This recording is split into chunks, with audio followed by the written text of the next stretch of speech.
dijelaskan sedetail mungkin Pak Wisnu, tahapannya seperti apa kalau memang keinginan warga ini bisa mungkin dipenuhi oleh dari Pemprov? Tahapannya simpel, artinya kalau ada payung hukum dari pusat yang bisa menyatakan kita melepas itu dengan tidak membebankan biaya itu kepada rakyat, itu bisa kita lepas waktu-waktu. Kita data sudah lengkap, jadi pemetaan dan sebagainya dikatakan masih diragukan. Kita sudah inventarisasi detail satu persatu.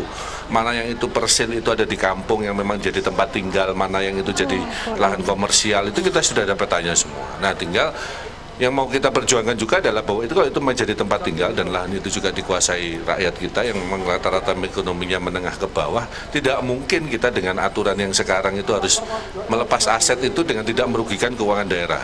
Nah, kata-kata tidak merugikan ini kan berarti harus ada appraisal. Appraisal otomatis minimal itu di atas NGO. Nah, padahal dengan harga NGO tadi saja mereka akan berat karena itu sudah di tengah kota. Dulu kalau terjadi di luar sejarahnya kan itu masih di pinggir kota. Tapi sekarang sudah di tengah kota dan itu pasti berat. Nah, sehingga kalau itu bisa kita di payung hukum agar kita bisa melepas itu untuk kepentingan rakyat, clear akan kita lepas. Prinsipnya itu, makanya tadi semoga seminar ini bisa memberikan jadi produk produk akademis gitu kan, yang bisa kita jadi pegangan gitu. Sebagai nanti ke Jakarta juga ke pusat para pemegang kebijakan itu bisa duduk bersama dengan kita jelaskan kalau mau survei ayo kita temani. Teman-teman dari pejuang pembebasan surat hijau ini juga siap gitu mengantarkan mereka melihat kondisi lapangannya kan gitu. Artinya bahwa ini bukan, jangan dianggap bahwa nanti kepala daerah jadi korupsi dengan melepas ini tanpa ada pengembalian ke kas daerah gitu loh. Artinya itu karena ini kepentingan rakyat. Mana persil mana yang disetujui lebih enak kita turun sama-sama ke lapangan. Semua pemegang kebijakan baik mulai dari kementerian, Mendagri, Menteri Keuangan atau mungkin dari KPK, dari Kejaksaan, dari kepolisian gitu ya. Menilai ayo bareng-bareng di lapangan persil mana saja dari data kita yang ini boleh dilepas, ini boleh karena memang punya rakyat sendiri kita lepas. Artinya kita buktikan bersama begitu ya. Iya. Tapi tadi sempat saya mendengar pada saat seminar berlangsung begitu Pak Wisnu mengatakan bahwa alas haknya harus kuat di sini. Kalau ada warga memiliki alas hak yang cukup kuat, ya diurus pun sudah bisa langsung dilepaskan aset tersebut. Alas hak yang seperti apa Pak yang dikatakan kuat? Ya, artinya alas hak itu kan alas kepemilikan. Jadi bisa petok, bisa surat yang dulu-dulu itu ada surat IPEDA atau apa. Nah. Sementara sejarah surat hijau ini kan tidak seperti itu, bahwa mereka itu dulu penggarap, tidak punya surat apa-apa, tapi diberi izin pemakaian tanah.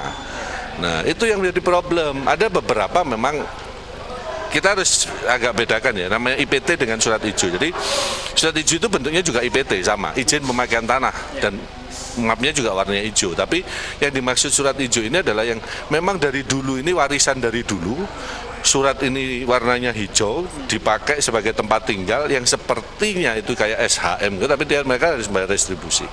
Yang itu jadi warisan kita yang sekarang kita lebih kalau kita mengenal sebagai IPT gitu ya, IPT dalam tanda petik surat hijau. Dan itu ya ada di Surabaya yang akhirnya membuat mereka jadi terbelenggu sendiri karena itu sekarang diagunkan di bank tidak bisa. Tahun 90-an masih bisa bank itu. Sekarang sudah tidak berani karena itu bukan sebagai alas hak. Yang dimaksud alas hak itu tadi. Emang beberapa kasus IPT aset pemerintah itu kalau digugat warga yang punya alas hak sementara kita tidak punya alas hak itu bisa kita lepas.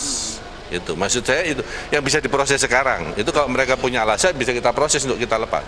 Tapi kan kebagian besar surat hijau ini kan tidak punya alas hak. Ini yang kita perjuangkan bahwa kalaupun pemerintah kota tidak punya alas hak atas aset yang sudah dicantumkan sebelumnya, nah, kita bisa melepas dengan ada payung hukumnya itu tadi. Sementara yang ada sekarang itu tidak boleh merugikan keuangan daerah sehingga harus dibeli. Nah, ada appraisal. Tapi kalau itu bisa dikecualikan pada itu tempat tinggal yang untuk rakyat, oke, kita lepas. Pertimbangannya apa untuk prinsip itu bisa berjalan Pak? Pertimbangan yang mungkin dari pemerintah kota Surabaya bisa memberikan kepada warga. Artinya gini, pemerintahan Pak Jokowi ini kan ingin memberikan rumah kepada rakyat. Nah, sekarang rakyat itu sudah punya rumah, tapi tidak punya alas hak. Nah, sementara kita terbelenggu aturan bahwa itu jadi milik aset. Padahal sebetulnya juga kita kalau cek, ya tidak semua kita punya alas hak pemerintah. Artinya dalam hal ini sebenarnya kalau ini kita berikan kepada rakyat, itu sebagai rumah, program perumahan untuk rakyat, clear. itu juga menjamin programnya Pak Presiden juga. Artinya ini kan kebijakan dari atas ke bawahnya jalan, nyambung gitu. Makanya itu saya katakan bahwa saya optimis bahwa ini bisa. Artinya dengan kita berikan naskah akademik, misalkan dari seminar ini kita punya naskah akademik, kita berikan, kita paparkan nanti di Jakarta sana, para pemegang kebijakan itu duduk bersama, ayo kalau turun ke lapangan ke Surabaya kita lihat bareng-bareng, sehingga ada kebijakan yang memayungi kita, bahwa ini bisa kita lepas kepada rakyat sebagai rumah rakyat, sehingga mereka bisa hidup tenang, anak turunnya berikutnya juga tenang, karena itu sudah jadi hak miliknya, orang mereka juga sudah tinggal lebih dari 20 tahun, tidak ada alasan apapun sebetulnya yang tidak memberikan ini sebagai hak mereka. Meskipun lahannya di tempat strategis di kota Surabaya, Yang juga tidak akan berpengaruh kah? Yang penting itu tadi bahwa ini lahan ini memang lokasinya untuk tempat tinggal.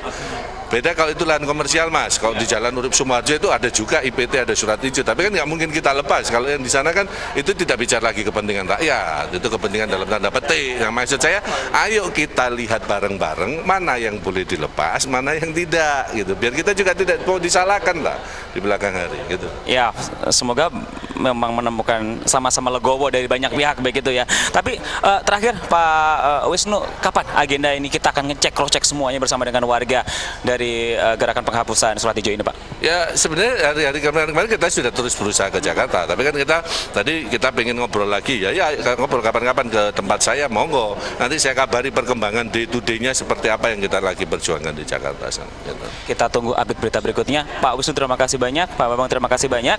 Oke, dan semoga ini bisa menjadi solusi yang baik untuk pertemuan kita hari ini. Terima kasih Pak Wisnu ya.